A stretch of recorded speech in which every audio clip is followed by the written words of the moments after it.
안녕하십니까. 일산 아파트 거래 1등 한성부동산입니다. 오늘은 휴일인데 계약된 게 상담 계약 예약된 게 3건이나 있어서 나왔습니다.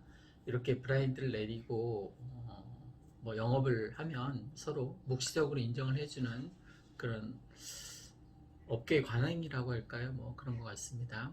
자, 오늘은 일산 아파트의 미래, 앞으로 이렇게 될 것이다. 그 1탄에 이어서 2탄을 진행해 보겠습니다. 1탄에서 제가 투자한 37평 사례를 들었는데, 37평이 작년에 5억에서 8억이 되었습니다. 그죠? 그리고 30% 뛰었는데, 실제 작년에 60% 상승한 거예요. 실제 고양시 전역은 뭐 16.6% 정도였었는데, 고양시 전체가 16.6% 올랐을 때 이 일산 백마마을은 5억이 8억이 되었으니까 60% 상승했습니다.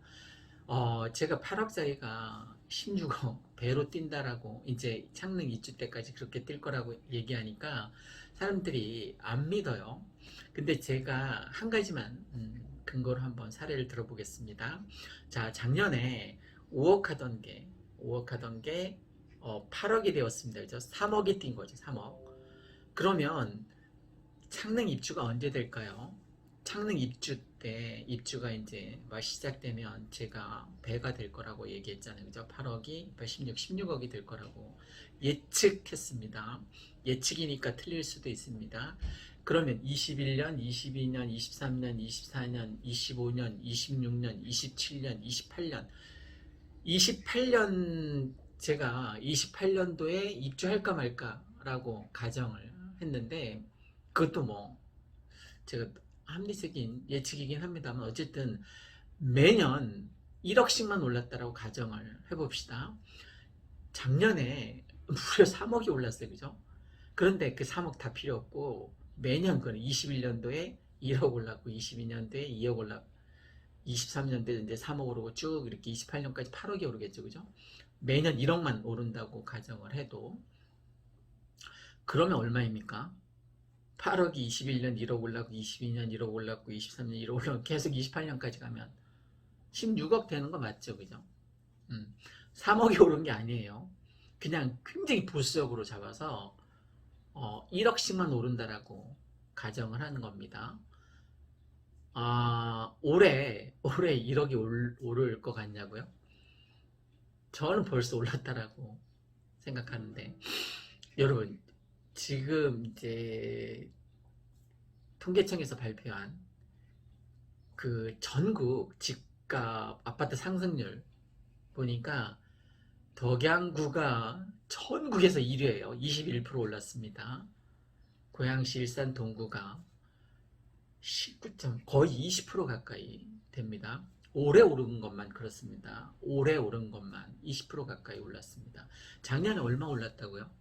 16.6% 정도 올랐는데, 이 백마마을은 60% 올랐으니까 올해 16.6% 오른 게 아니라 20% 가까이 올랐습니다. 이 일산 동구가. 덕양구는 더 올랐고요. 그래서 전국 집값 상승률 1등이 덕양구입니다. 2등이 일산 동구입니다. 그 서구는 조금 더 밑에 있는 것 같은데, 어쨌든 이건 뭐 지역별로 편차가 크다 그 얘기를 하려는 게 아니라, 제가 창릉 입주 때까지 이 37평 아파트가 8억에서 배인 16억 된다라고 했잖아요. 그때 돼서 이제 빵빠레 막 울리고, 입주가 시작되면 1년 정도 1억 정도 조정을 받아서 16억까지 올라갔던 아파트 가격이 15억 정도로 떨어질 가능성은 없지 않다라고 얘기를 했습니다.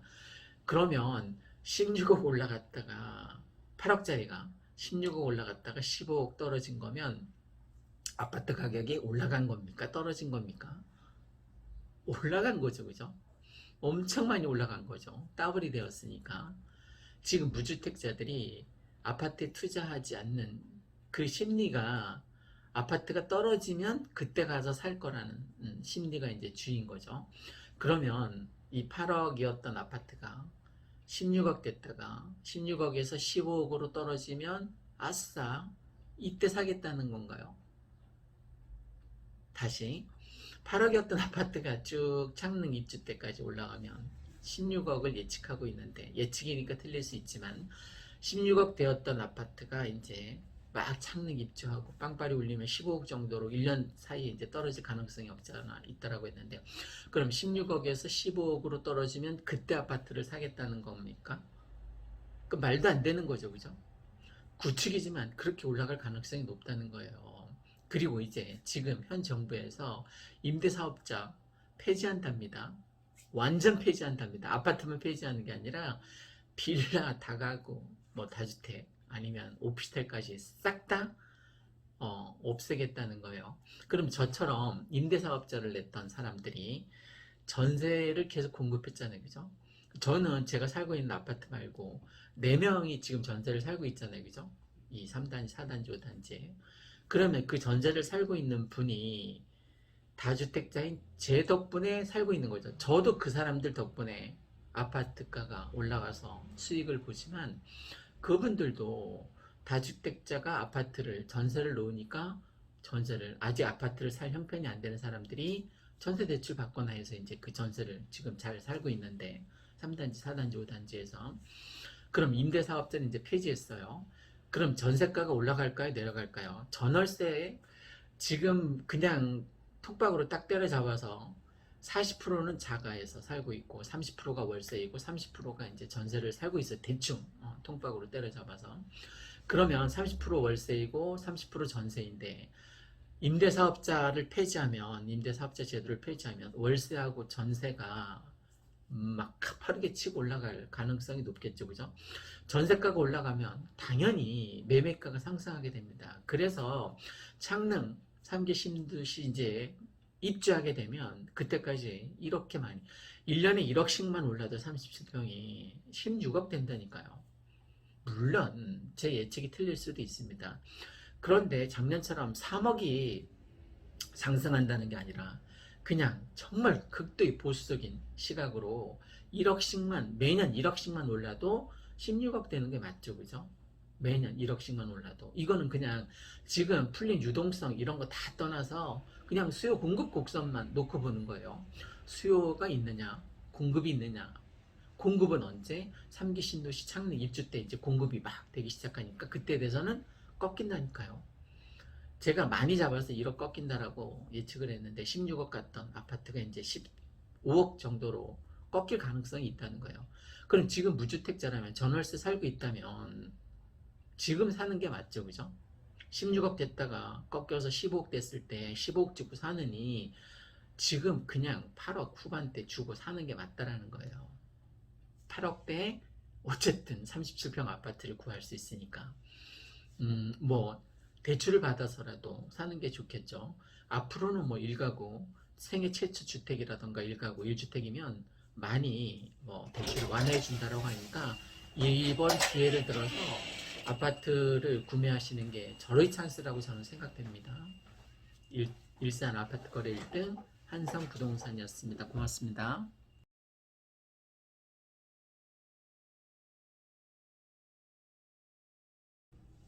안녕하십니까. 일산 아파트 거래 1등 한성부동산입니다. 오늘은 미래 일산 아파트 집값이 이렇게 됩니다 라는 취지로 예측입니다. 예측이니까 물론 틀릴 수도 있습니다.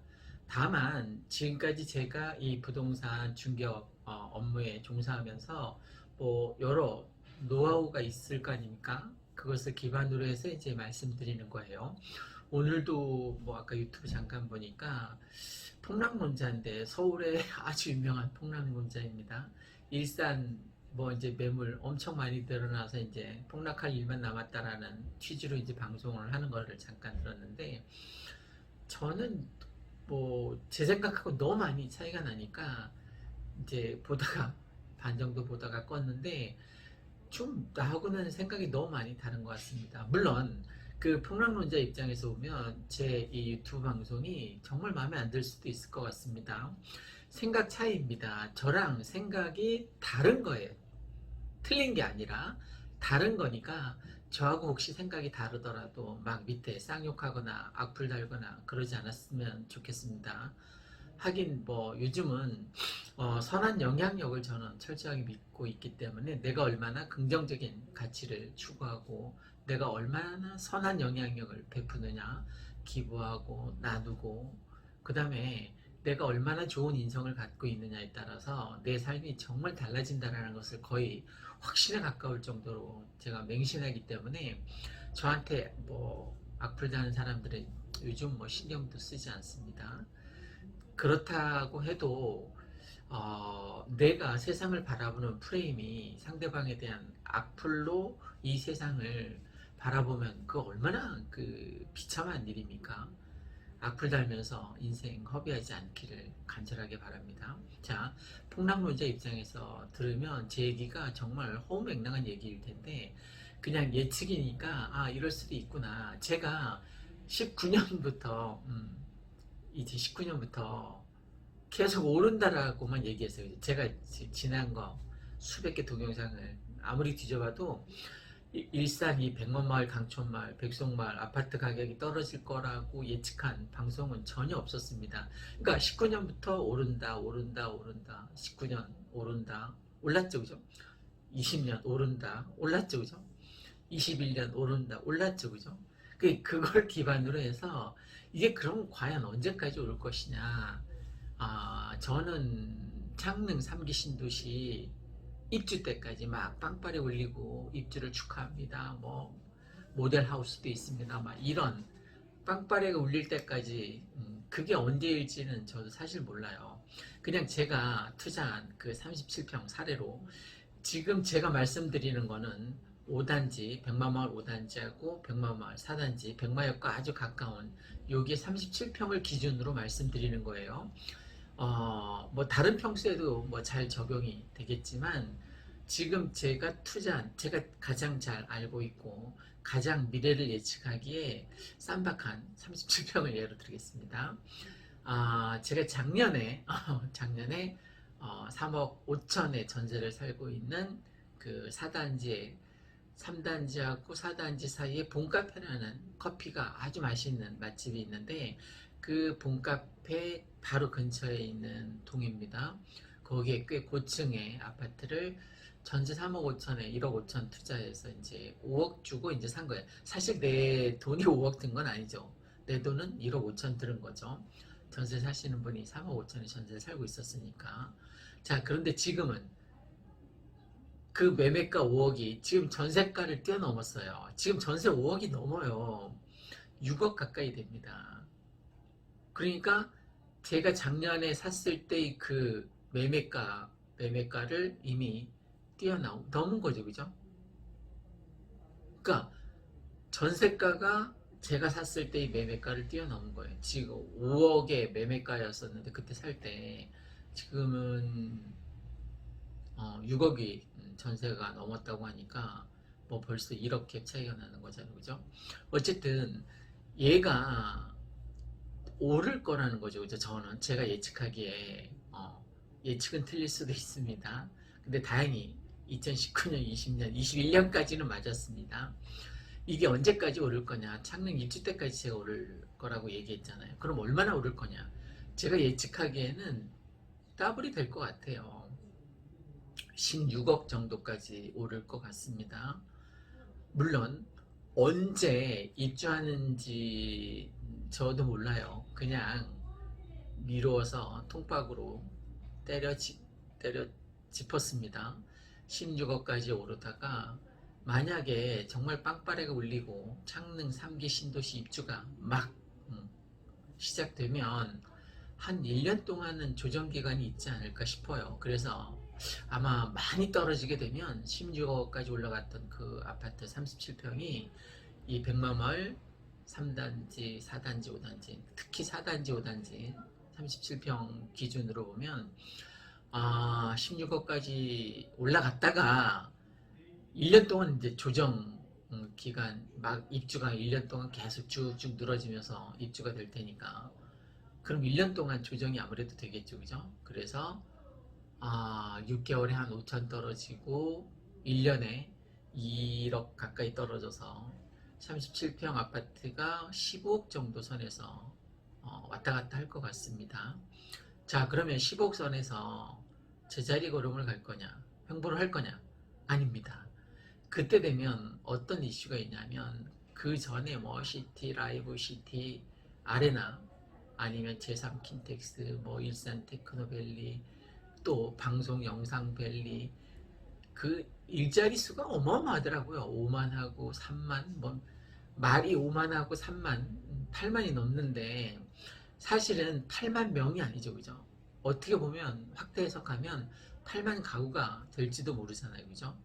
그럼 8만 가구의 일자리가 생겨난다는 것은 어마어마한 거죠. 킨텍스까지 합하면 더 될 것 같은데 어쨌든 일자리 자족도시가 점점 갖춰질 거고 이제 특별시가 됐으니까 일산도 이제 의정부 뭐 고양지원청이 아니라 고양지청이 이제 독자적으로 이제 법원 설립이 될 테고 모든 게 이제 앞서갈 거라고 저는 생각을 합니다. 그때 되면 이제 리모델링 이슈가 막 일어나게 될 텐데 뭐 특정 지역 같은 경우에는 이제 재건축도 가능할 것 같습니다. 특히 임대주택 같은 경우는 재건축으로 추진이 가능할 것 같고 나머지는 이제 리모델링 쪽으로 가게 될 텐데 이 일산이 일기 신도시예요. 그래서 리모델링이 진행이 되면 어떤 문제가 생기냐면 전세 대란이 일어나게 됩니다. 이쪽 3단지를 만약에 리모델링 한다고 합시다. 그러면 이 인원이 어딘가 이사를 가야 되고 5단지를 리모델링 한다고 합시다. 그러면 5단지에 사는 이 주민들이 어딘가에 가서 살아야 될 거 아니에요. 그죠?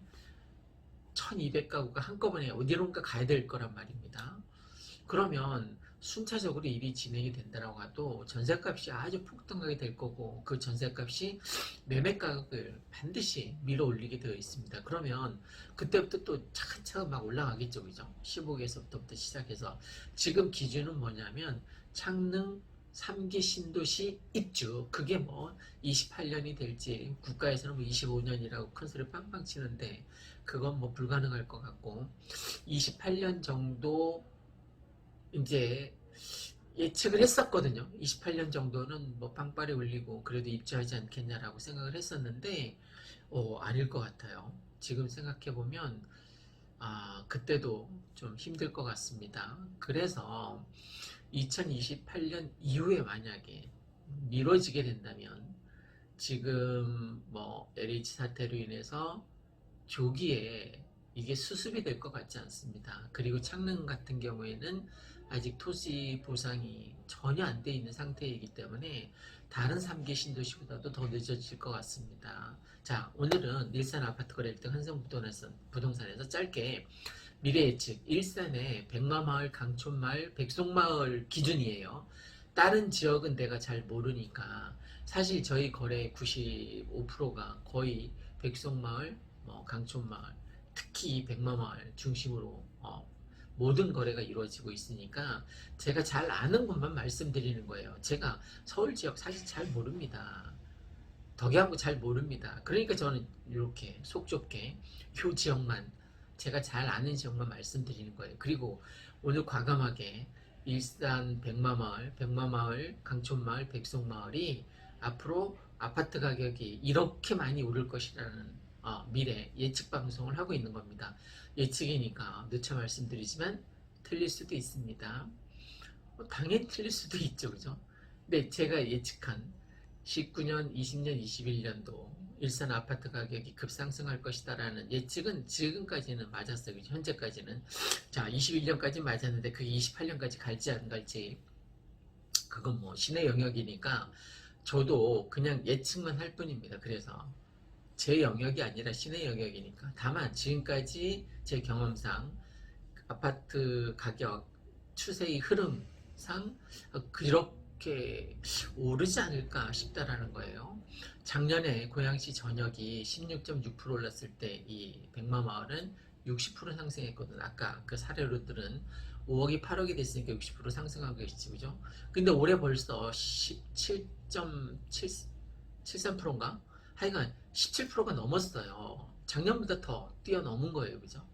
그러니까 대단한 거죠. 벌써 이 수개월 사이에 작년 그 12개월의 상승폭을 뛰어넘었다는 건 이러한 추세가 계속되면 제 예측대로 뭐 18억까지 가지 않을까 싶습니다.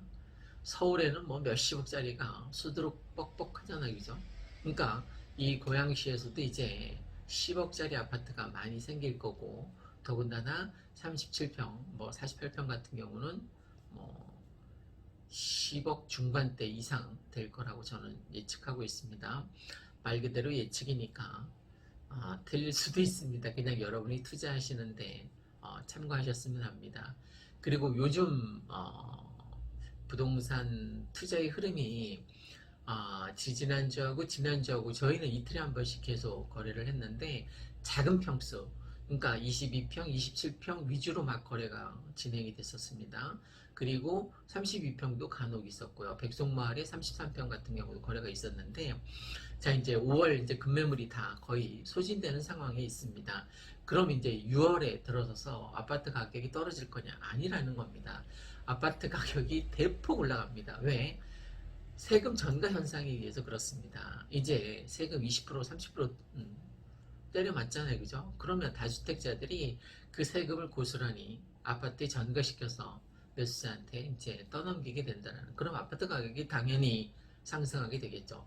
그리고 지금 전세 대란이 다시 찾아올지도 모르는 어떤 불안한 상태에 있습니다.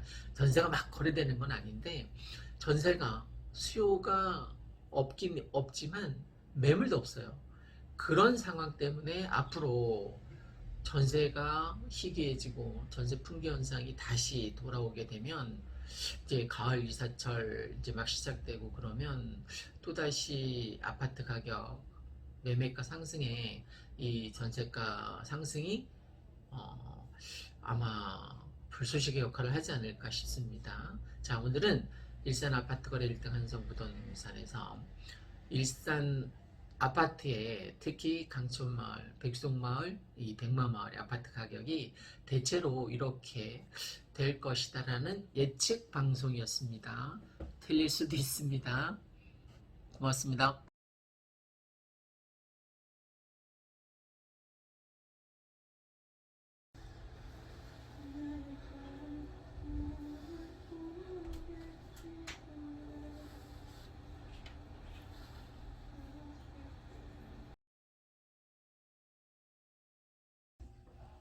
안녕하십니까. 일산 아파트 거래 1등 한성부동산입니다. 지금 계속 일산 미래 아파트 가격 이렇게 변할 것이다라고 예측 콘텐츠를 만들고 있는데, 세 번째 시간입니다. 첫 번째, 두 번째 시간에서도 밝혔듯이 이 일산 아파트, 물론 전역입니다. 일산 아파트 전역이 창릉 입주 때까지는, 창릉 입주가 뭐 7, 8년 걸려야지 이제 가능하니까 그때까지는 아파트 가격이 급등할 것 같다라는 취지로 이제 계속 얘기를 했는데, 그냥 단순하게 일산의 어떤 호재, 뭐 일산 테크노밸리라던가 CJ 아레나 공연장이라던가 또 대곡 역세권 개발이라던가 킨텍스 개발, 여러 가지 종합적인 게 서해선 대표적인 게 이제 소사선 같은 경우가, 또 더 나아가서 이제 GTX-A 공사를 지금 뭐 엄청 열심히 하고 있으니까 이런 것들이 언젠가는 이제 호재로 아파트 가격을 급등시키는 요인이 될 수 있겠죠.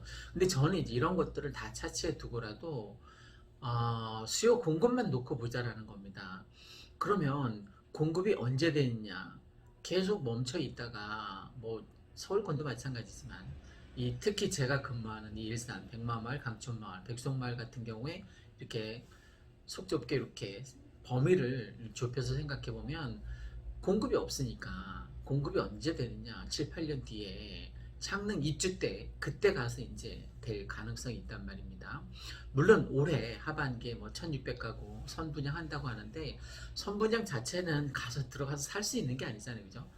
언제 들어가서 살 수 있는지 사실은 정확하지가 않아요. 불명확한, 불특정 다수가 굉장히 많이 이제 몰려들어서 굉장한 경쟁률을 보일 것 같은데, 뭐 학교 다니면서 내가 전교에서 1등한 적이 있으면 뭐 승산이 있는 거겠죠. 보통 지금 뭐 300대 1 경쟁률이라고 치면 내가 300명 속에 껴서 달리기를 해서 1등만 이제 당첨이 가능한 거죠. 그죠? 300명 중에 한 명만, 나머지 299명은 또 다음 사기 신도시 때 뭐 기다리 말든 뭐 그때까지 이제 고민하게 될 텐데, 선분양이라는 것 자체가 언제 들어가서 입주해서 살지 모르는 거예요. 그죠? 그러니까 선분양 받았다가 잘못하면은 계속 7, 8년 동안 묶여 있을 수도 있다는 거죠. 그러면 내 자산이 계속 제자리 걸음하는 거예요. 그죠? 남들은 다 치고 나가는데. 그래서 요즘 뭐 벼락거지라는 말도 없지 않아 있습니다. 여러분, 아파트 상승률하고 아파트 하락률하고 다 50대 50, 5대 5인 줄 알고 있는데 그렇지 않습니다. 역사적으로 보면 평균적으로 95대 5입니다. 그 5, 대표적인 폭락 그 5에 해당되는 게 리먼 사태, 그리고 더 나아가서 IMF 때 그랬던 거죠. 물론 IMF 때 이제 국제 지원을 받으면서 많은 사람들이 실직자가 생겨나고 뭐 정말 혼동의 우리나라였었는데, 다행히 금목이라던가 이런 국민의 어떤 저력을 발휘해서 잘 이겨낸 케이스가 있습니다. 지금 말씀드리고자 하는 것은 5%에 내가 베팅을 할 거냐는 거예요. 아파트가 지금까지 역사상 계속 그냥 우상향한 거죠. 올라갔다 내려갔다 올라갔다 하면서 우상향을 해왔는데, 대표적인 게 뭐 음마 아파트 경우 2,500만 원에 시작됐는데 25억까지 올라갔잖아요. 그죠? 굉장히 많이 올라간 거죠. 이처럼 계속 끊임없이 우상향을 해왔단 말입니다. 물론 내려갈 때도 물론 있었습니다. 그런데 내려갔다 올라가니까 결국 궁극적으로는 올라갔다라고 보는 게 맞습니다. 그러면 내가 장래 내 미래 자산 가치를 5%라는 하락에 맡길 건가, 95%라는 상승에 맡길 건가, 그냥 상식적으로 생각해봐도 상승에 맡기는 게 맞다는 거예요. 그래서 제가 일산 아파트, 미래 아파트 가격이 이렇게 바뀔 것이다에 제가 투자했었던 37평 사례로 들었는데 8억이 더블이 돼서 28, 16억까지 갈 거라는 거예요. 언제까지? 창릉 입주 때까지. 매년 1억씩만 올라도 8년 뒤니까 지금 8억에서 매년 1억씩 8년 뒤니까 8억이 오르겠죠. 그죠? 그럼 28, 16억입니다. 물론 어떤 과학적 근거가 있는 건 아니에요. 그냥 예측이니까 틀릴 수도 있습니다. 다만 그렇게 아파트 가격이 상승할 것 같으니까 그냥 계속 무주택자로 월세 전세 살지 말고 무리를 해서라도, 지금 통화 인플레이션 시대이니까 아무 짓도 안 하면 아무 일도 일어나지 않습니다. 정말 무서운 말이죠. 그죠? 내가 아무것도 지금 현재 해놓지 않으면 내 미래는 아무것도 내 현재에서 더 나아가고 더 전진할 수가 없단 말입니다. 그러니까 제발 지금 무언가 자산 가치 투자를 해야만, 그게 뭐 비트코인이 됐든 주식이 됐든 부동산이 됐든 자산이 상승할 수 있는 자산 가치에, 그러니까 전세 살면 안 되는 거죠. 이건 투자가 아니니까. 그죠? 화폐 가치가 하락하니까 내가 전세 3억을 묻어놨다. 그러면 이 3억의 가치가, 화폐 가치가 하락하기 때문에 2억 9천이 될 수도 있다는 거예요. 2년 뒤, 4년 뒤에는 2억 8천까지 내려갈 수도 있겠죠. 그러니까 내가 차라리 월세 사는 한이 있더라도 이 3억을 빼서 그냥 투자해 놓는 거예요. 전세 끼고 6억짜리 집을 살 수 있겠네요. 그죠? 전세 끼고 3억 전세 끼고 나한테 3억이 있으니까 6억짜리 아파트에 투자를 해두는 거예요. 제가 좀 전에 들었는데 강촌마을 32평이 8억대에 거래가 됐다고 합니다.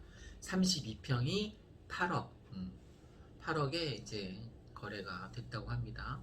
앞으로 그 32평이 당연히 이제 8억이 되겠죠. 여기 4단지, 이 5단지, 제가 작년 9월에 투자했었던 그 32평을 얘기하는 거예요. 32평이 4억 5천이었는데 지금 7억인데, 뭐 오늘 강촌마을이 8억에 거래됐다고 하니까, 이 백마마을 5단지에 투자를 했으니까 저도 강촌마을만큼 입지 여건은 좋은 거죠. 그죠? 그러니까 언젠간 8억이 되겠죠. 곧 조만간 8억이 되겠죠. 4억 5천 투자를 해서 샀는데 5천만 원 투자를 해서 전세 끼고 산 거죠. 근데 뭐 7억이 넘었으니까 투자 수익률은 굉장한 거죠. 그러니까 누군가가 직장 다니면서 벌은 그 연봉보다 훨씬 더 잘 벌었을 거예요. 그것도 얼마 전, 작년 9월이니까 지금 뭐 수개월 전이잖아요. 그죠?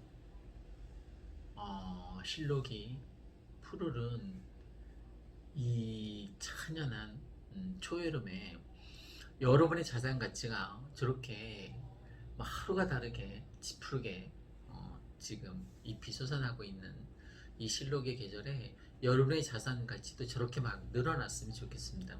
요즘 제가 수국에 관심이 많아서 수국 삽목을 조금씩 하고 있는데 어떤 건 살아나는 것도 있고 어떤 건 뭐 제가 잘못해서 죽는 것도 있지만 살아나는 거 보면 정말 신기합니다. 모든 생명체가 그렇듯이 자기의 생명을 좀 더 키우기 위해서 좀 더 키우기 위해서 하다못해 수국도 그러는데 우리 인간들도 내 욕망을 조금씩 조금씩 키워가면서 물론 선한 영향력에 의해서 선한 가치관을 투자하고 선한 영향력에 의해서 내가 긍정적이고 뭐 선한 인성을 베풀고 나눠주고 뭐 인성이 사실은 얼굴에 나타난다고 합니다.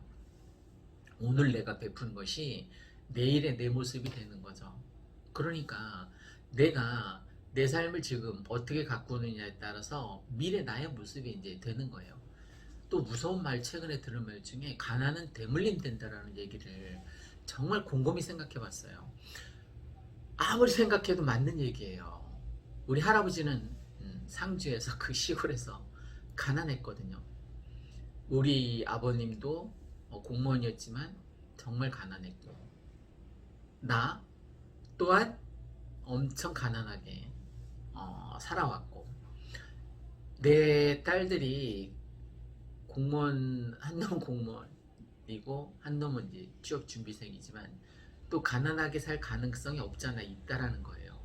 가난은 대물림 되니까 그 윗대에서부터 쭉 그러니까 은수저냐 금수저냐 흙수저냐에 따라서 삶이 달라지는 거죠.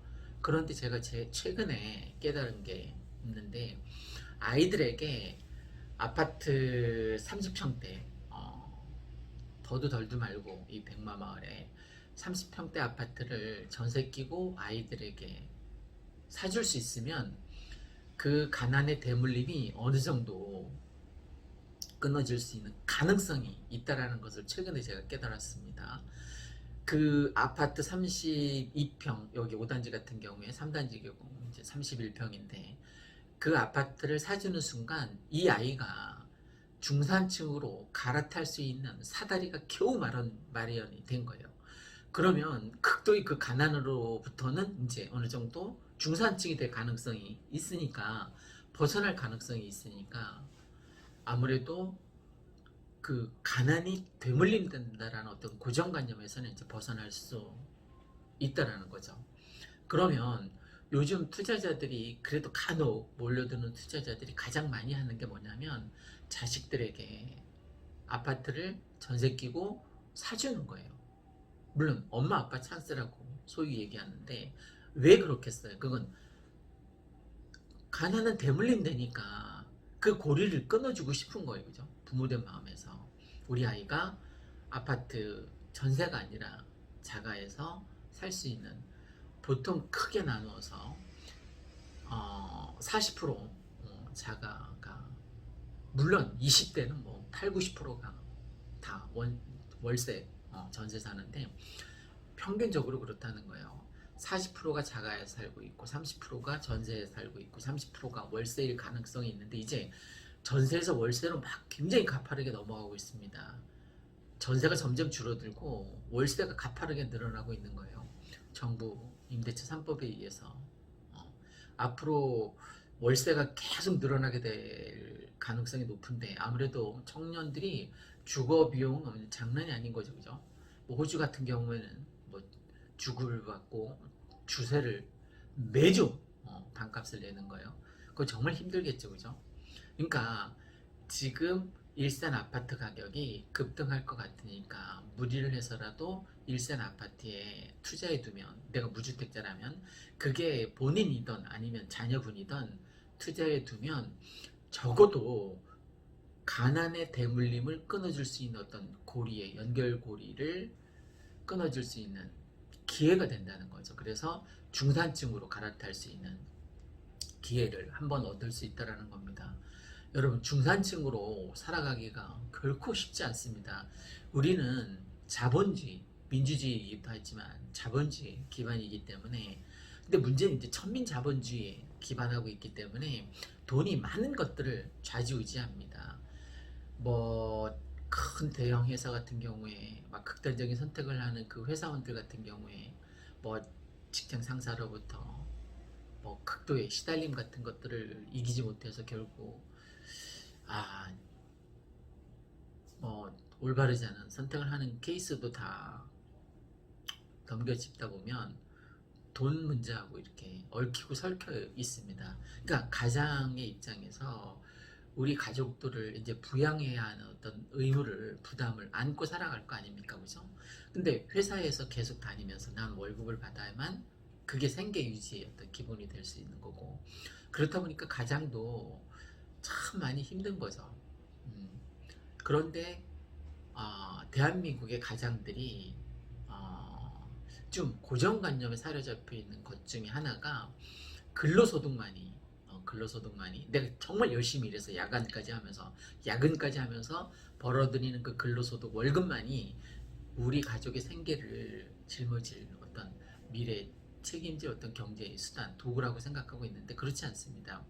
저처럼 불로소득도 있고 이 유튜브 같은 경우는 한번 찍어 놓으면 얘가 여러 사람 핸드폰 돌아다니면서 수익을 창출하니까 저는 이걸 불로소득이라고 하는데 이 동영상 콘텐츠 제작 말고 혹시 뭐 관심 있으면 저는 유튜브 시도해보라고 권하고 싶습니다.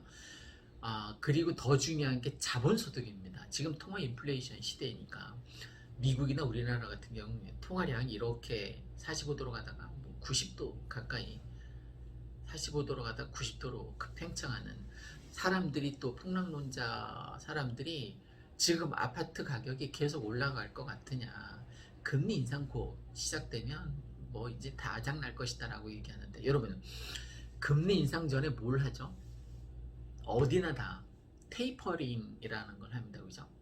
테이퍼링 그러니까 수돗물 콸콸 나오던 그 통화량을 이제 잠그기 시작하는 거죠. 조금 찔끔 나오게.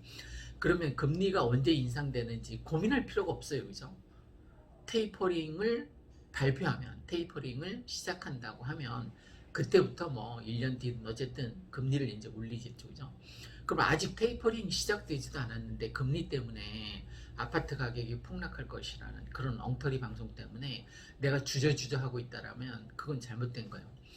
행운은 행동하는 자에게 찾아오는 운이고 행복은 행동하는 자에게 찾아오는 복입니다. 그러니까 머릿속으로만 생각하지 말고 직접 내가 지르는 거예요. 뭐 콩나물 사듯이 아파트를 계약을 해서 빨리 내 자산 가치를 중산층으로 올라갈 수 있는 어떤 자산 가치를 불려나가는 게 그러니까 내가 근로소득 하는 것보다 이 자본소득이 특히 이 백마마을, 강촌마을, 백송마을의 어떤 31평 이상은 전부 다 중소기업 다니는 그 회사원들보다 훨씬 더 많이 버니까 자본소득에 투자하시기 바랍니다. 아무것도 하지 않으면 아무 일도 일어나지 않습니다. 아무것도 하지 않으면 지금과 똑같은 내 미래가 계속 지속될 뿐입니다. 그리고 가난은 대물림됩니다. 그 가난을 나에 대해서 끊어줄 수 있어야만 저는 아파트를 그 5채나 투자를 했음에도 불구하고 가난의 그 대물림에서 아직도 벗어날 수 없습니다. 그러니까 여러분은 제발 빨리 아파트에 투자해서 자녀분에게 빨리 아파트를 전세 끼고 사줌으로 인해서 가난의 대물림에서부터 그 악순환 고리에서부터 벗어날 수 있도록 하면 좋겠습니다. 또 제가 최근에 느낀 건데 선순환은 정말 선한 영향력은 다시 나한테 돌아온다라는 것을 체감하면서 살고 있어요. 여러분도 기부하고 나누고 베풀면서 여러분에게 좋은 일로 다시 돌아오게 되기를 간절하게 기원합니다. 저는 매주 10번 이상 선한 영향력을 실행하고 나눔을 실천하고 있습니다. 이게 언제까지냐 뭐 죽을 때까지 하고 싶은데 하여간 여력이 되면 그렇게 하도록 애쓰겠습니다. 여러분에게도 저에게 찾아오는 이 복이 터닝 포인트가 될 정도로 어마어마한 복이 찾아왔는데 이 복이 여러분에게도 다시 선한 영향력으로 되돌아가기를 간절하게 기원합니다. 고맙습니다.